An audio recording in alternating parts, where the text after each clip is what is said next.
صلى الله تبارك وتعالى عليه وعلى آله وأصحابه وبارك وسلم تسليما كثيرا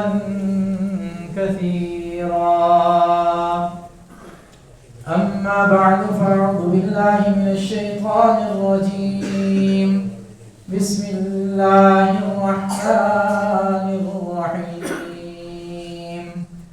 ظهر الفساد في البر والبحر بما كسبت أيدي الناس آمنت بالله صدق الله مولانا العظيم وبلغنا رسوله النبي الكريم ونحن على ذلك لمن الشاهدين والشاكرين والحمد لله رب العالمين.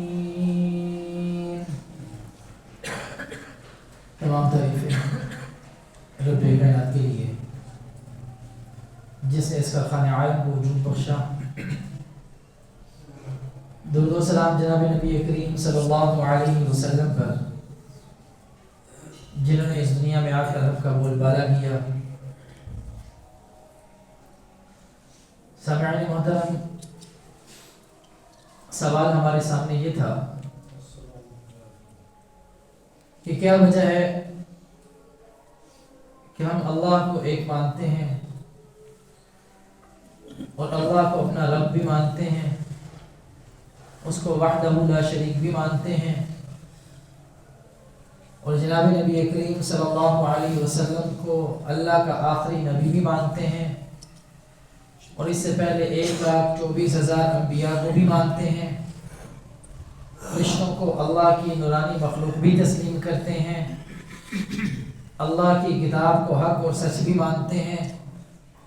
اس کے باوجود ہمارے اوپر ہی مسائل اور مسائل کیوں ہیں؟ وہ لوگ بھی تو ہیں جنہوں نے کہا وقالت اليهود عزير ابن اللہ، حضرت عزیر علیہ السلام کے حوالے سے کہ اللہ کے بیٹے ہیں. وہ لوگ بھی تو ہیں وقالت اليهود عزير ابن اللہ وقالت النصارى مسیح ابن اللہ، جنہوں نے حضرت عیسیٰ علیہ السلام کو اللہ کا بیٹا بنایا. وہ بھی تو ہیں کہ جو فرشتوں کو اللہ کی بیٹیاں کہتے ہیں. اور پھر وہ لوگ بھی ہیں جو انبیاء کا انکار کرتے ہیں، جناب نبی کریم صلی اللہ علیہ وسلم کی ختم نبوت کا انکار کرتے ہیں. وہ بھی ہیں جو قرآن کو سچی کتاب نہیں مانتے اور قرآن کی توہین بھی کرتے ہیں. یہ سب لوگ عیش کے اندر، موج کے اندر، حاکمیت کے اندر اور مزے کے اندر ہیں. انہیں کوئی دنیاوی پریشانی نہیں ہے، انہیں کسی قسم کے مسائل کا سامنا نہیں ہے. حاکمیت وہ لوگ کر رہے ہیں. ہم جو سب کچھ مانتے ہیں پھر بھی ہم محکوم کیوں ہیں؟ اللہ کو مانتے ہوئے بھی محکوم ہیں، آپ علیہ السلام کی تعلیمات کو مانتے ہوئے بھی محکوم ہیں.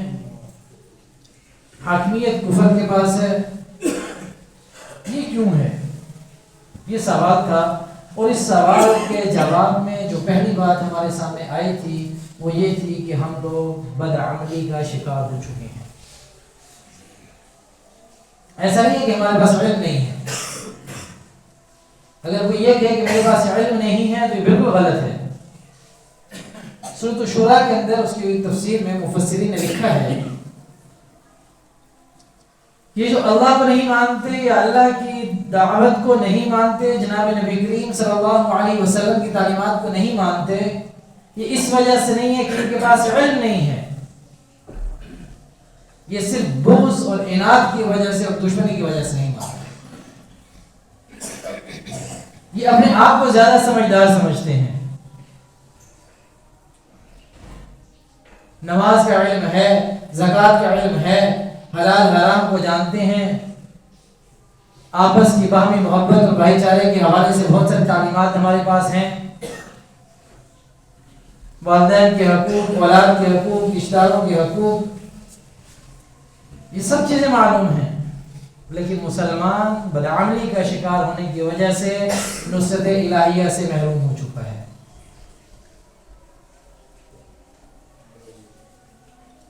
اور یہ نہیں ہوتا کہ کسی ایک جگہ کے اوپر بہت ظلم ہو رہا ہے، تشدد ہو رہا ہے، اور وہاں کے مسلمان بہت مظلوم ہیں، یہ ان کے اپنے ہی اعمال کا نتیجہ ہوگا، ایسا لازمی نہیں ہے، یہ ایسا لازم نہیں ہے، یہ دوسروں کے اعمال کا نتیجہ بھی ہو سکتا ہے،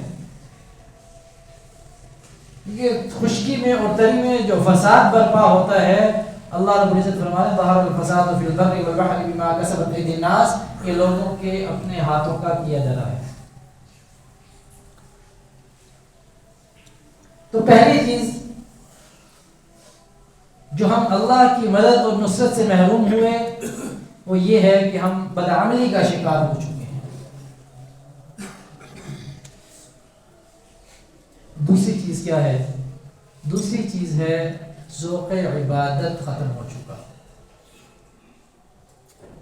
عبادت کا جو ذوق تھا، عبادت کا جو شوق تھا، وہ مسلمانوں کے اندر سے جاتا رہا۔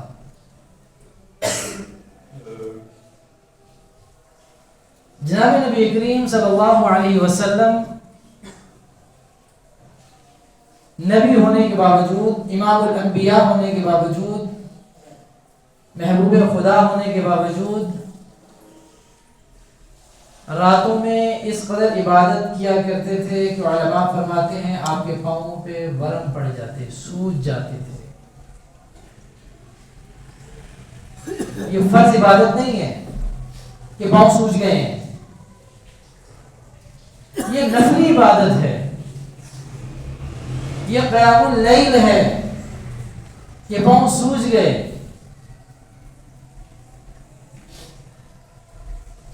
ام المؤمنین حضرت عائشہ صدیقہ رضی اللہ تعالیٰ عنہ فرماتی ہیں کہ اللہ کے نبی آپ اتنی عبادت کرتے ہیں، حالانکہ آپ تو بخشے بخشائے ہیں، آپ تو بخشے ہوئے ہیں، پھر اتنی عبادت کیوں کر رہے ہیں؟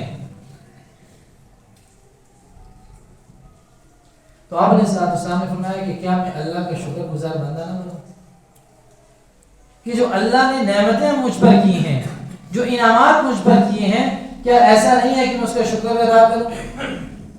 کہ تو میں اس کا شکر ادا کرنے کے لیے کرتا ہوں۔ اور صحابہ فرماتے ہیں کہ جناب نبی کریم صلی اللہ علیہ وسلم جب نوافل باندھ دیا کرتے تھے، نماز پڑھنا شروع کر دیا کرتے تھے، تو ایسی سینے سے آواز آتی تھی جیسی ہنڈیا کے ابلنے کی آتی ہے، غم میں اور درد میں۔ اور یہ غم اور درد اس امت کا تھا، یہ شوق تھا اللہ سے ملاقات کا، کیونکہ نماز اللہ اور بندے کے درمیان ایک ملاقات کا ذریعہ ہے۔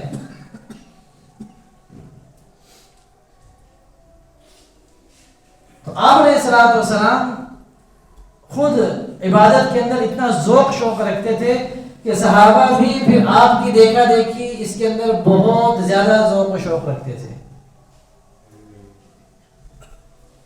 صحابہ کی تو صفات کے اندر علماء نے لکھا ہے کہ قائم اللیل وصائم النہار، کہ صحابہ تو وہ تھے جو راتوں کو قیام کیا کرتے تھے اور دن میں روزہ رکھا کرتے تھے۔ یہ ذوق اور شوق ان کا معلوم ہو رہا ہے اس سے کہ عبادات کے اندر کس ذوق اور شوق سے لگے ہوئے تھے۔ ایک آدمی جو ہر وقت کام کرتا رہے نا تو اس کی صفت بن جاتی ہے، فلاں بندہ کون سا، اچھا مجھے یہ کام کرتا ہے، ہاں ہاں بالکل پہچان گیا، اس کی پہچان بن گیا۔ صحابہ کی پہچان کیا بنی؟ قائم اللیل وصائم النہار، کہ راتوں کو قیام کرنے والے ہوا کرتے تھے اور دن میں حالت یہ تھی کہ روزہ رکھا کرتے تھے۔ یہ نوافل کی بات ہو رہی ہے، فرائض کی نہیں۔ اس وقت تو امت کو فرائض پر لانے کے لیے ہی سارا زور لگایا جا رہا ہے، نوافل کے اوپر نہیں، فرائض کے اوپر۔ نماز فرض ہے پڑھ لو، روزہ فرض ہے رکھ لو، زکوٰۃ فرض ہے ادا کر دو، آپس کا باقی پیار محبت بھائی چارہ ضروری ہے، اس میں اپنے آپ کو لگا دو، دھوکہ دینے سے بچ جاؤ، فراڈ کرنے سے بچ جاؤ، رشوت دینے سے بچ جاؤ، دو نمبری کرنے سے بچ جاؤ، سود کھانے سے بچ جاؤ۔ یہ تو سارے فرائض ہیں۔ قرآن کے اندر جس چیز کا حکم آ جائے وہ فرض ہے. یہ تو فرائض کے اوپر سارا زور لگایا جا رہا ہے کہ امت فرائض کے اوپر آ جائے واپس. اور صحابہ کی حالت کیا ہے؟ قرآن کی نشانیاں بتا رہا ہے والذین معه اشداء علی الکفار رحماء بینہم تراہم رکعا سجدا یبتغون فضلا من اللہ ورضوانا سیماہم فی وجوہہم من اثر السجود. صحابہ کی صفات ہیں. کیا آپ انہیں دیکھیں گے تو ان کو رکوع میں دیکھیں گے, ان کو سجدے میں دیکھیں گے, ان کے چہروں کے اوپر سجدوں کے آثار دیکھیں گے. یہ صحابہ کی نشانیاں قرآن بیان کر رہے ہیں. ایسا ذوق اور شوق عبادت کے اندر.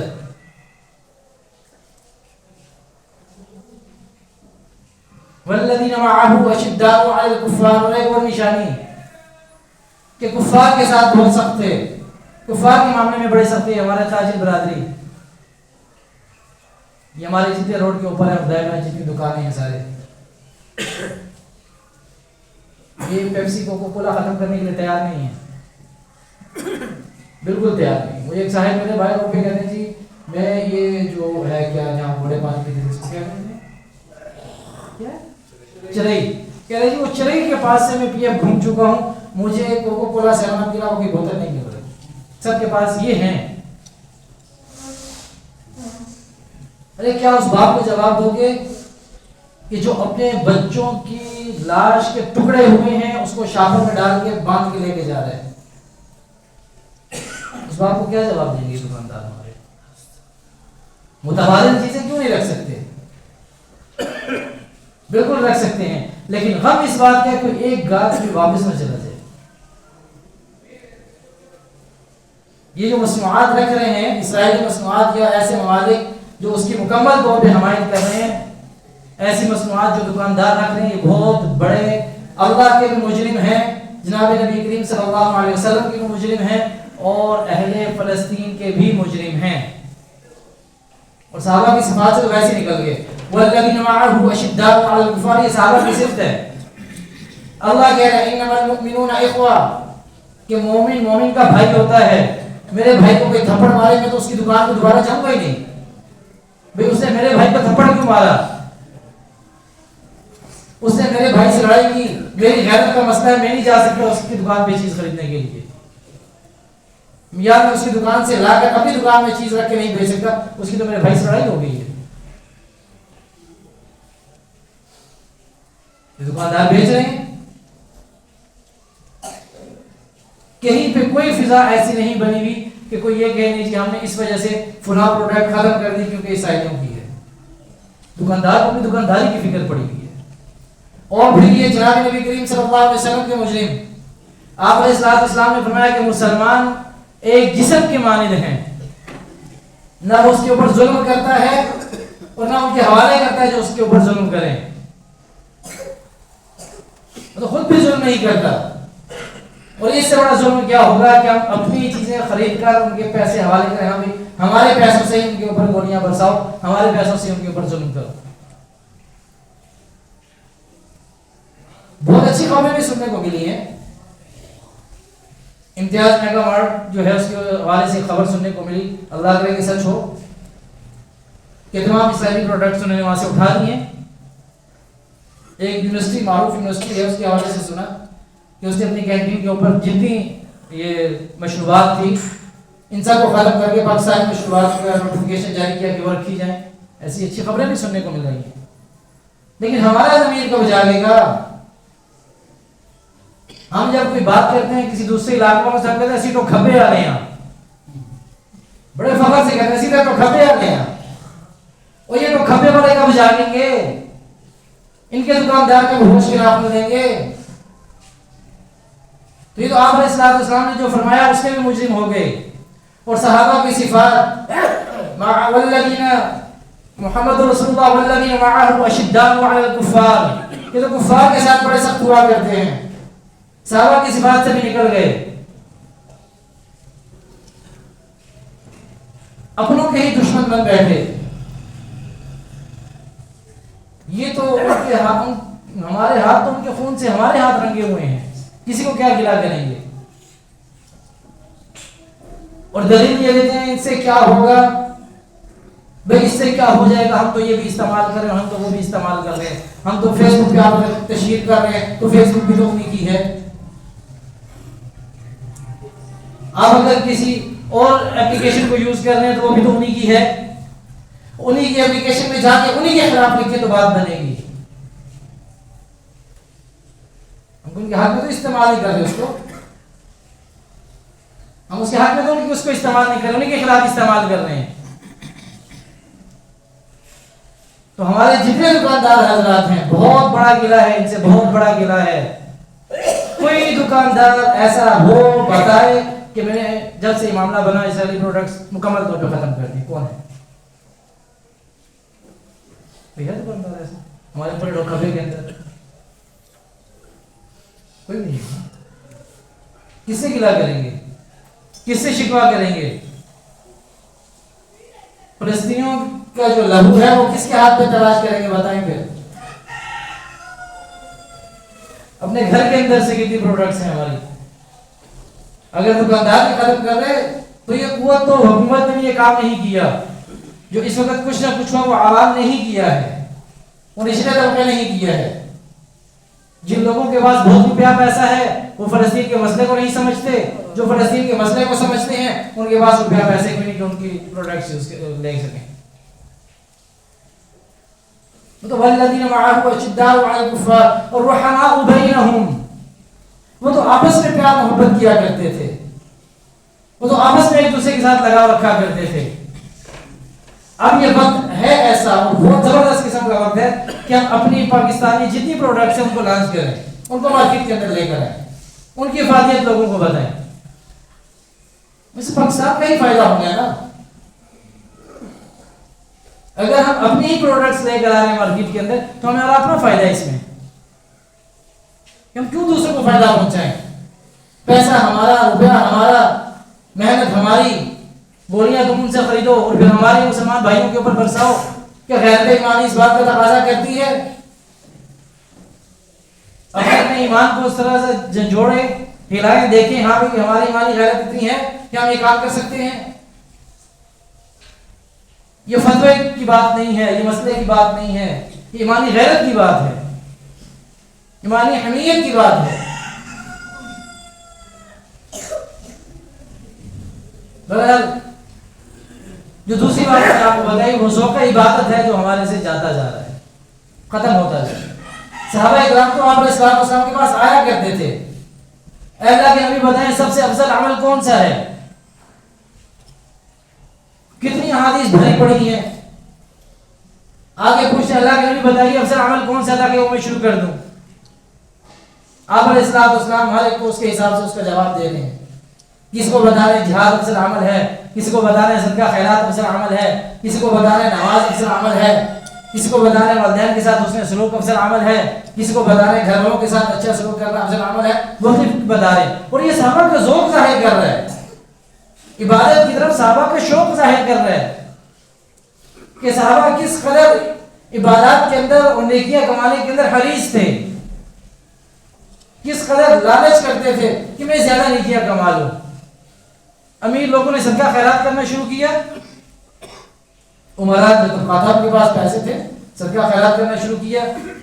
اب وہ لوگ جن کے پاس روپیہ پیسہ نہیں تھا پریشان ہو گئے، یہ تو نیکیوں میں ہمارے سے بڑے آگے نکل جائیں گے، تو ہمارے سے نیکیوں میں بڑے آگے نکل جائیں گے، اے اللہ کے نبی ہمارے لیے بھی کوئی راستہ بنائیے، یہ تو بڑے آگے نکل گئے، یہ تو روپیہ پیسہ خرچ کر ان کو تو اللہ نے عطا کیا ہوا ہے، ہمارے لیے بھی کوئی راستہ ہونا چاہیے، ہمارے پاس بھی کوئی ایسی چیز ہونی چاہیے کہ ہم بھی نیکیاں کما سکیں۔ آپ علیہ السلام نے مختلف تسبیحات بتائی تھیں، یہ تسبیحات ہیں، ان تسبیحات کو لے لیں، ان تسبیحات کو پڑھا کریں، اللہ رب العزت اس سے زیادہ اجر عطا کرے۔ واقعات بھرے پڑے ہیں۔ حضرت ابوبکر صدیق رضی اللہ تعالیٰ عنہ نماز کی نیت باندھتے تھے تو علماء فرماتے ہیں کہ پرندے آ کے بیٹھ جاتے ہیں، پتہ نہیں چلتا، اور پرندے بیٹھ کے اڑ بھی جاتے، آپ کو پتہ ہی نہ ہوتا کہ کیا ماجرا ہوا، کیا معاملہ۔ اور ایسی نماز کے اندر بے حرکت نماز، ایسا سکون نماز کے اندر کہ پرندوں کو بھی احساس نہیں کہ کوئی بندہ ہے یا کوئی درخت کھڑا ہو. حضرت عمر فاروق رضی اللہ تعالیٰ عنہ کے حوالے سے آتا ہے، علماء نے لکھا کہ قرآن کی تلاوت کرتے کرتے ہچکی بن جاتی، غشی داری ہو جاتی. اور میں آپ کو یہ بتاؤں کہ ہم تو اس امت کو فرائض پہ لانے کے لیے لگے ہوئے ہیں. قرآن پڑھنے نہیں آ رہا، ہچکی کہاں سے بنے گی، پتہ کیا چلے گا اس کے اندر کیا ہے. تو اللہ کی مدد اور نصرت کہاں سے آئے گی؟ نماز کے الفاظ میرے ٹھیک نہیں، قرآن کی تلاوت میری ٹھیک نہیں، کہاں سے آئے گی پھر اللہ کی مدد اور نصرت؟ پھر یہ گلا تو ہمیں خود سے کرنا چاہیے. تو اللہ کی مدد اور نصرت جو نہیں آ رہی، جو محرومی کے اسباب ہیں، ان میں دوسرا سبب یاد رکھیے گا، ذوق عبادت کا ختم ہو جانا. ذوق عبادت ختم ہو گیا. مولوی صاحب اگر سنتے رہ جائیں تو کیا معاملہ ہے؟ اچھا جی ٹھیک ہے، کوئی بات نہیں، اگر ایک دفعہ رہے گی تو خیر. اچھا اب یہ کوئی بات نہیں، ٹھیک ہے، یہ بھی مطمئن ہو گیا. اب یہ سنتے پڑھنی چھوڑ دی. نوافل تو پہلے زندگیوں سے نکل چکے، اب سنتے بھی نکلتی جا رہی ہیں. اور پھر فرائض کے اندر بھی کہیں سے چھوٹ ڈھونڈ رہے ہوتے ہیں ہم لوگ کہ بھی چھوٹ کہاں سے مل جائے، فرائض بھی ہمارے نکل جائیں. اور چاہیے کیا کہ فرشتے آسمانوں سے اتریں ہماری مدد اور نصرت کے لیے، اور اللہ کوئی معجزے ظاہر کر دے ہماری مدد اور نصرت کے لیے. اس اللہ سے جس سے کلام کرنے کو ہم گوارا نہیں سمجھتے، ہم اللہ سے تو بات ہی کرنا نہیں چاہتے.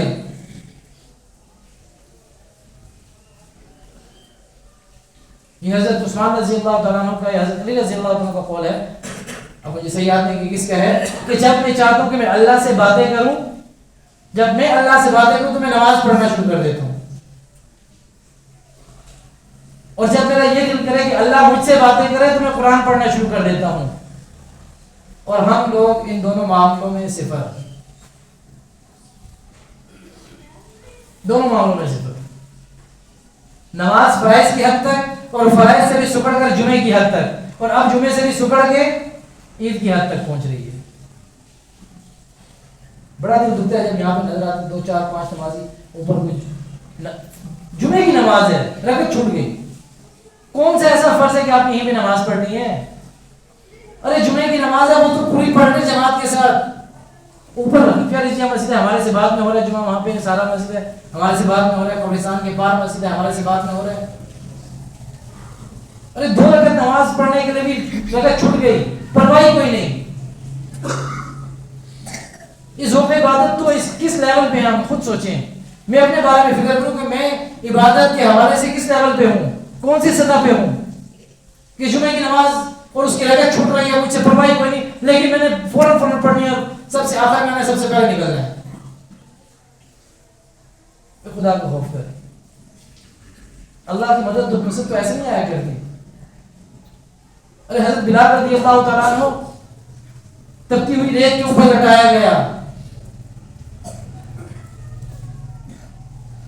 اور حضرت صہیب غالباً ان کے بارے میں آتا ہے کہ فرماتے ہیں حضرت عمر نے ان سے کہا کمر دکھاؤ اپنی، تمہارے اوپر بڑے ظلم ہوئے زمانے جاہلیت کے اندر. کمر دکھائی تو ایسی زبردست قسم کی کمر، کہتے ہیں ایسی کمر تو میں نے کبھی کسی کی دیکھی نہیں. فرمایا کہ میری کمر کی چربی سے آگ کے اولے ٹھنڈے ہوا کرتے تھے. پھر اللہ کی مدد اور نصرت آتی ہے. میں تو اپنا حصہ ہی نہیں چھوڑ سکتا، تو مدد اور نصرت کی کیا بات کروں گا میں کیسے بات کروں کہ فرشتے میرے لیے اتریں. اس لیے 2 باتیں بہت ضروری ہیں. ایک ذوق عبادت پیدا کریں اپنے اندر. آج کے درس میں 2 باتیں بہت ضروری. نمبر 1 ذوق عبادت پیدا کریں، عبادت کا ذوق ہو، عبادت کا شوق ہو، نیکی حاصل کرنے کا شوق ہو. اور ان میں سب سے پہلا درجہ نماز ہے. پھر بتا رہا ہوں، وہی لوگ کہتے ہیں کہ آپ ہر بات کو گھما پھرا کے پھر نماز کی طرف لے آتے ہیں، اور اتنے سالوں سے ہم آپ کی نماز ہی سن رہے ہیں. ابھی نماز اس لیے کہتا ہوں کہ نماز دین کا پورا ایک مضبوط ستون ہے. اور جیسے پورے جسم کے اندر سر کی اہمیت ہے، ایسے پورے دین کے اندر نماز کی اہمیت ہے. اگر سر نہیں تو دھڑ کو کوئی کچھ نہیں کرتا. ایک بڑا مقام اللہ نے نماز کو عطا کیا ہے، مومن کی معراج قرار دیا ہے. جناب نبی کریم صلی اللہ علیہ وسلم کی آنکھوں کی ٹھنڈک قرار دیا ہے اس کو. اللہ سے ملاقات کا ذریعہ ہے, اپنے مسائل حل کرنے کے لیے اللہ نے ایک طریقہ بتا دیا ہے. اس لیے نماز کی طرف ہر چیز چھوٹ کے پھر نماز کی طرف آتی ہے. کم از کم فرض نماز جماعت کے ساتھ, دکان بند کر دیں, اور جن دکانوں کے اوپر 2-3 بندے ہیں ان کے لیے تو بڑی سہولت ہے, ایک کو پہلے بھیج دیں دوسرے کو بعد میں بھیج دیں, لیکن نماز نہ چھوٹنے پائے. اگر نہیں کیا تو دکان بند کر دیں.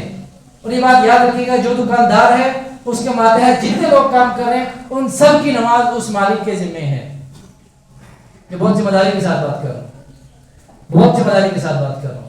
مالک اپنی نماز پڑھنے کے بعد مطمئن نہ ہو جائے میں نے نماز پڑھ لی ختم بات.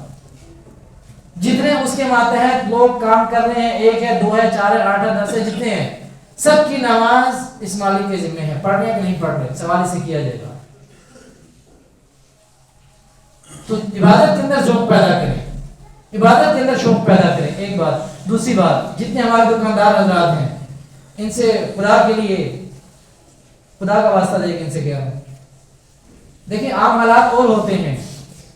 اس وقت حالات وہ نہیں ہے کہ آپ یہ کہیں کہ امن کے حالات ہیں, اس وقت جنگ کے حالات ہیں. حالات مختلف ہیں, عام حالات تو اور بات ہے, لیکن اس وقت جو ایک خاص قسم کے حالات چل رہے ہیں ان کے اندر ان پروڈکٹس کا بائیکاٹ کرنا, یہ یوں سمجھیں کہ ہر دکاندار کے لیے فرض کا درجہ رکھتا ہے. سنتے ہیں.